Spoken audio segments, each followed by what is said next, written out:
So I had this thought that we were taking a vacation, my mom, my aunt, and I, and going to really relax and enjoy nice tropical weather, not too hot because air conditioning in the unit, and nice cool ocean breeze, and just the whole thing.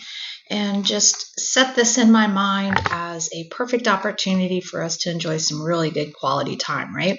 So my aunt is 81 and my mother is 77. I'd already arranged the flights. Everything was taken care of. The flights, they were going to get a wheelchair, and this was going to be convenient for them so they didn't have to walk too fast through the airport. And we know how when you have to change airports, that can be overwhelming, especially as you get older. And even for anybody, it can be daunting. But we had this all arranged, and we leave out of Dayton, fly off, and we land in Charlotte, and it's a wait game for the people to push the wheelchairs. So of course they're getting a little cranky at this time because they've already been up, and now we're into the travel mode, and we're waiting and we're waiting. So that's going to be one of my recommendations. If you are traveling and you do need a wheelchair, they won't let you as a person push your loved one in the wheelchair. They just don't think that's a good idea, I guess. So you are literally waiting on somebody else who is an employee of the airport in order to do that. In this case, we waited an uncomfortable amount of time because we had a connecting flight, and what we thought, we would get a drink, go to the bathroom, get to our gate, everything was great. Now once that person shows up, we are way late and we are hustling. Like, I'm walking very fast ahead of them. But of course they're saying that they know the wheelchairs are coming, so the gate agent will hold the plane. We won't get left behind. Okay, good news. But still, that means we didn't stop, get a drink, means we didn't go to the bathroom. We're just rushing. By the time we get there, it is literally get on the plane and go. So we take a deep breath, and we're like, okay, it's all right. We're here. We made it. And we land. And of course, you've got the whole thing with getting the wheelchair off and getting the assistance. Everything worked great. And we're there. I mean, we're there. We're not going to complain. We're on the island. Initially, we did have a rental car, got that lined up, got into that. And I'm like, well, we can go check into our unit, or we could go have a nice lunch, like just kind of get our bearings. And we had a wonderful lunch. We had a little cocktail, and we did the whole cheers. And thankfully, I took a picture because days later, like only 3 days later, we would have a repeat scenario where we go to the same restaurant, and my aunt totally does not know, does not remember it, actually argues that she's never been there before. And because I had the picture, I was able to show her. We just sat right there at that table, and this is what you had. And so that raised a little bit of an alarm, because obviously when you don't talk to somebody all the time, every day, yes, you're going to get a little bit of that repeat. We had that the last time we talked. But you really don't put two and two together, right? So I'm going to say that this trip was really an eye-awakening experience, because I started seeing not only my aunt in a different light with maybe some issues and things coming up, but I also started noticing some things with my mom. And this is just things from everyday living comfort, like they could not open the water bottle. They couldn't open their medicine bottles sometimes. And so I really started thinking about, well, how do you manage at home? Like, how are you dealing with this at home? And there were pills that were dropped, I later found on the floor. It just really made me concerned about, is the situation at home good and safe and functioning well enough for them? Or do we take it for granted that our elderly are living independently and they're really okay because it's a matter of convenience, or it's a matter of just not wanting to think about what's going on? So I really did have quite a few incidences where I thought there is some concern here. Both my aunt and my mom's feet began to swell, so that made walking a little more uncomfortable for them. We went through the whole thing. You should have worn compression socks on the airplane. Okay, now we got to get the swelling down, so we tried the what is that called? Epsom salt. We tried Epsom salt baths. We tried cold water foot baths. We tried elevating. That was the name of the game. And, it's really amazing to think about in that short time what all every day we were actually trying to resolve as an issue. Was it an issue? Not an issue? Just maybe uncomfortable for them. My aunt had a couple of occasions where she swore she saw a snake, and there are no snakes on the island, and so it was a whole thing about what did she see, what is going on, where is the confusion coming from. Taking a nap, laying out on the balcony, maybe looking up and seeing a drainage pipe, thinking that was the snake. We really just had to come to some to some conclusions about things. And I immediately sent a message to her son, my cousin, and said, look, I don't know that she should be driving. Like, if she has this many moments where she's not sure, or she swears one thing, but we know that it's not, maybe driving is still not a valid thing for her. In her case, my cousin does live with her, so she does have somebody in the home. But when he works or he leaves and there's incidences, we've had a fall, we've had things where she has had to have some care, but she's headstrong and she's determined, and she's not going to go live in an assisted living. And she has a home that's been paid for, and she wants to enjoy that, and it's her place. And why does she have to deal with all this stuff? So really, as a comparison, my aunt, who's had a little bit of medical issues here in the last few years that have continued to take a toll, who my mom has been very healthy, 35 years without going to a doctor until last year. And last year she had a DVT. So out of the blue, didn't report, didn't let me know what was going on until it was really an anxious, there's an emergency type situation. But we worked through it. And she was determined to work through that. And she had gotten to the point where that was healed, healthy. She was no longer taking any medicine for that. And she was doing daily walks, and she was still functioning. She still drove when she needed to go somewhere. She still came into my office and worked. And so a little bit of this backstory, long story short, to get you to this point where we are, it can be a matter of over a period of time, gradual things that you notice, or it could be an instantaneous flip of the switch, and now the realization sets in. I'm sorry, language is not working with me today, is it? I might need to diagnose myself. But for now, the situation with my mom is that when we returned from this vacation, well, let me back up. 2 days before we left the island, we were going to go to the pool. And so my arms are loaded down with all this stuff. My mom walks out ahead of me, and my aunt is closing up the door. So we're all going to lead to the car to get upstairs to the pool area so they don't have to deal with the steps. But I could hear my mom was shuffling her feet. And because we were walking on a boardwalk to get to the garage, I yelled, Mom, pick up your feet, and the words no sooner came out of my mouth, and she face planted. She went down very hard. I threw everything out of my hands, could not catch her fast enough, and so she lay there. At this point, my mom doesn't even weigh 100 pounds. She is basically skin and bones, very frail.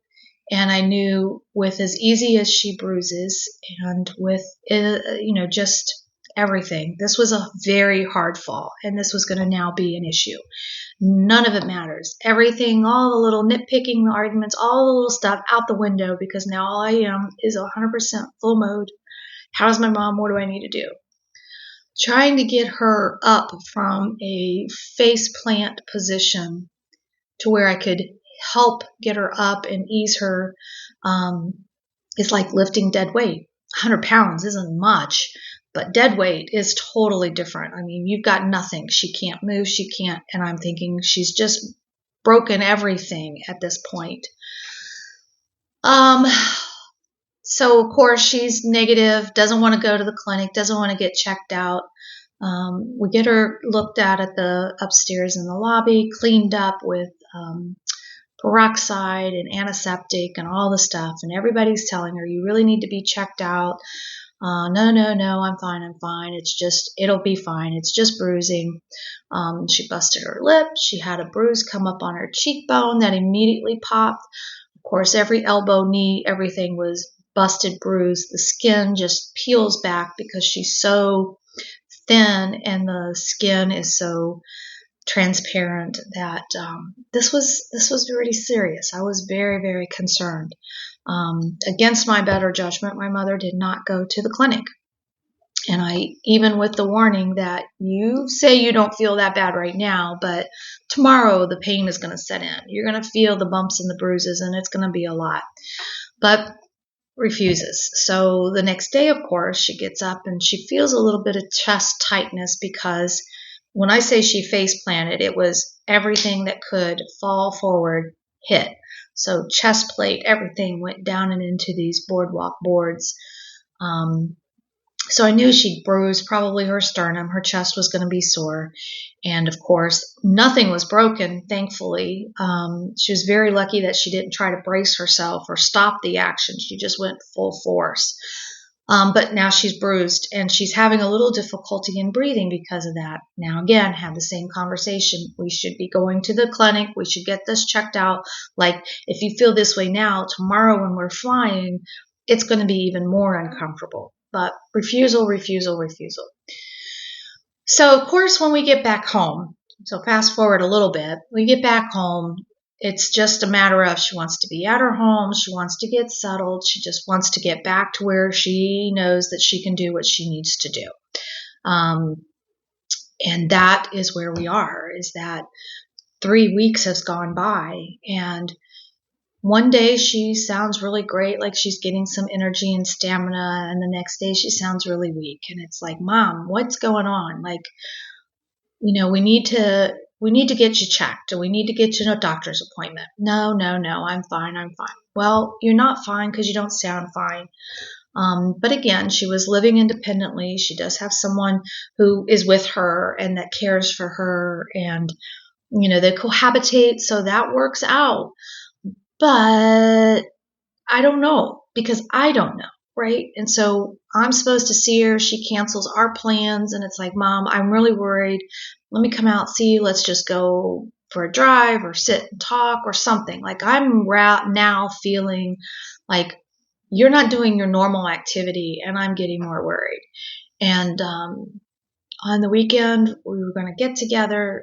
She cancels. Got things going on, just too much. But then Monday came, and Monday was the phone call that she was like, I just want to go to the hospital. And I'm like, what do you mean you just want to go to the hospital? Like, you just don't go to a hospital unless there's like an emergency. Well, come out and let's just talk about it. I've made up my mind.